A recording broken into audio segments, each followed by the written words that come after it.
Do you ever stumble across something on the internet that just kind of throws you off for a couple days?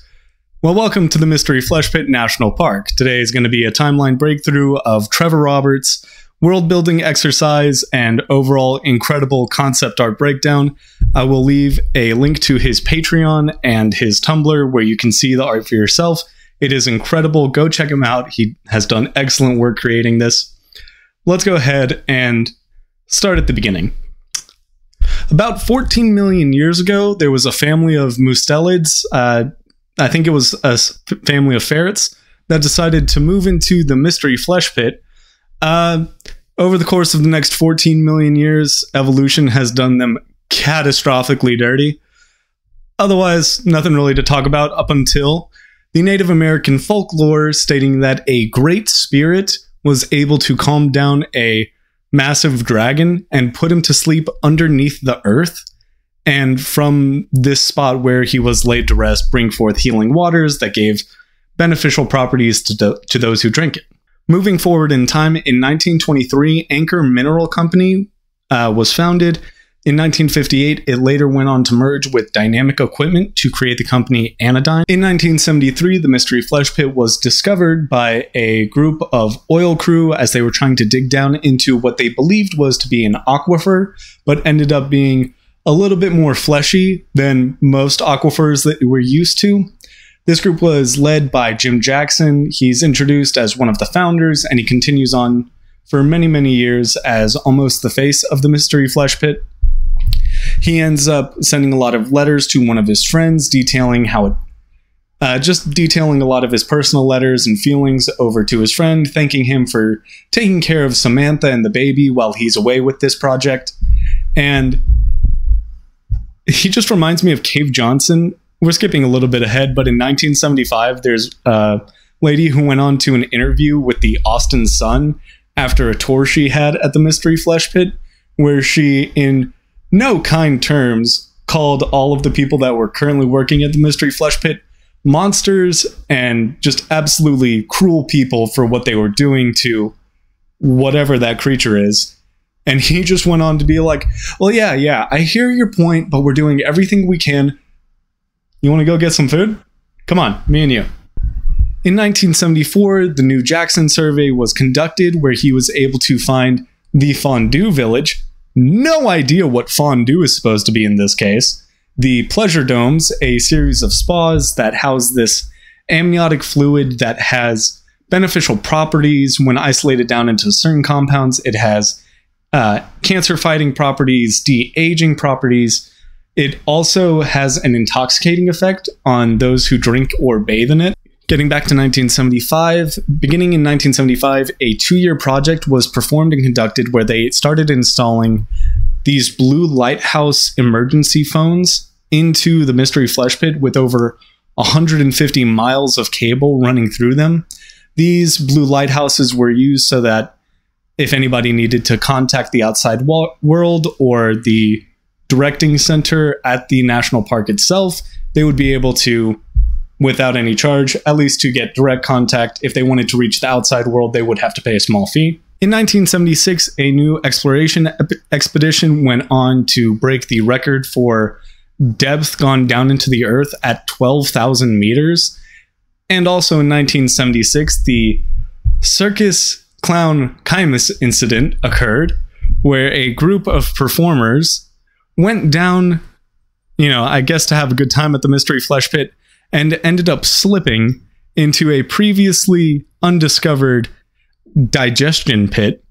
By the time rescue crews were able to get them out, they had already been partially digested and amalgamated into this roughly 50-person mass of shrieking and screaming human agony. When they tried to apply an antacid to the magnificent ball of suffering that had formed, it flash calcified and is now a permanent fixture at the Mystery Flesh Pit National Park. Remember, kids, always respect the safety rails. In December 1977, the Soviet Academy of Sciences gets in contact with the United States in order to try and form a joint expedition down into the MFP. In 1978, the Grumman Internal Anatomy Vehicles are created, or the IAVs. They are just used in general exploration and were able to open up previously undiscovered areas in the Flesh Pit National Park. October 12, 1979, a joint expedition was conducted by the Soviet Academy of Sciences and the United States Department of the Interior, where they went on an expedition down to about 19,000 meters below Earth's surface within the Mystery Flesh Pit. Just for context, the Kola Super Deep borehole is the, I think, record for the most straight down humanity has ever gotten in terms of digging into Earth's crust, and that was only about 12,000 meters, so these people have gone well above and beyond. For this joint expedition, they just wanted to look out for wildlife that may exist within the pit, as well as conduct bioseismic activity studies, see what's going on, how it reacts, what kind of earthquakes it creates when it moves, as well as to discover other properties of the Flesh Pit and other different places they might be able to traverse. Continuing on in 1979, the Ventorial Environmental Exploration Vehicles, or the VEEVs, are created. They are these all-terrain vehicles that are able to hold 8 people inside them, as well as a tour guide and 2 pilots. That it's just a way for a lot of tourists to go further into the Flesh Pit, where parts may not have been carved before. In April of 1980, the MFP is brought under control of the United States federal government under the U.S. National Park System by President Carter. In 1981, at the time of the Satanic Panic within the United States, a lot of churches started speaking out against the moral corruption of the Mystery Flesh Pit, and they continued on railing about it until the war on drugs and the AIDS epidemic gave them something else to whine about. In 1984, Anodyne introduces a set of wetware computers, essentially computers made with biologic parts and not manufactured computer chips. It has an incredible amount of storage and RAM for the time. Respectively, it had 4 terabytes of storage and 12 gigabytes of RAM. These are no longer in production due to later events, and they are very difficult and expensive to maintain. Valentine's Day 1985, Coca-Cola introduced the Coca-Cola Heartthrob, a drink that has fluids from the pleasure domes incorporated inside of it. People describe it as having a syrupy sweet taste, along with hints of amaretto and rose water. It also has plenty of intoxicating effects. May 24th, 1988, the summer qualifier for the 3rd annual Roadless Jamboree occurs at the Mystery Flesh Pit. In Halloween of 1992, Caver Coop's Spooky Halloween Carnival is also hosted. In June of 1995, a new control center was unveiled to the public. The point of this control center was to be able to monitor and influence gastric eruptions and muscular activity within the pit, as well as to control more neurologic functions and other reactions that the Flesh Pit had to the outside stimuli. In May 2001, a monorail is announced to the public, but it is not fully built until 2006. Also in autumn of 2006, a pamphlet advertising the pleasure domes is put into circulation.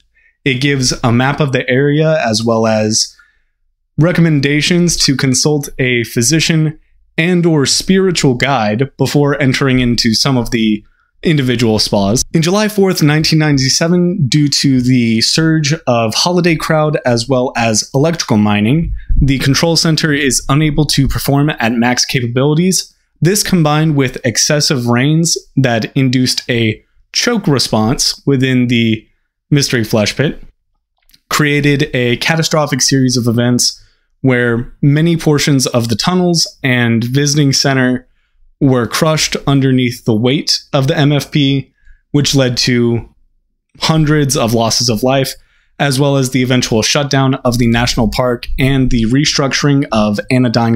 After 2007 and the restructuring of Anodyne Company, Grumman IAVs are sold off and traded by car collectors as exotic cars, as well as class action lawsuits and out-of-court settlements skyrocket for the remaining Anodyne shell of a company that is left to deal with these court cases. Those who continually visited the pleasure domes also start to experience withdrawals as they are unable to get back to the supply they need. In 2011, the Coca-Cola Heartthrob is discontinued. In 2012, a film titled A Fire of the Deep was released. It tells the heroic story of a group of miners that are trying to rescue tourists that are trapped in VEEVs and are trying to escape from parasitic and hunting organisms that are currently attacking them.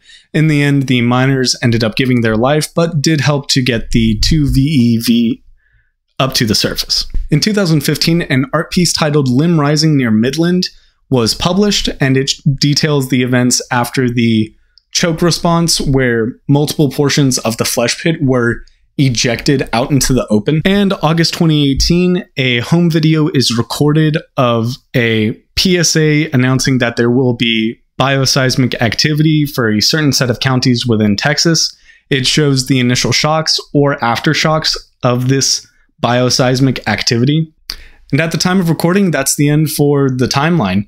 I have left out some details, such as descriptions of some of the macrofauna and macrobacteria that live inside of the flesh pit. Like I said, if you want to check this out for yourself, there's a link down in the description down to Trevor Roberts' Tumblr page, where he continually posts and will continue to post. Thank you all so much for watching, and have a good night.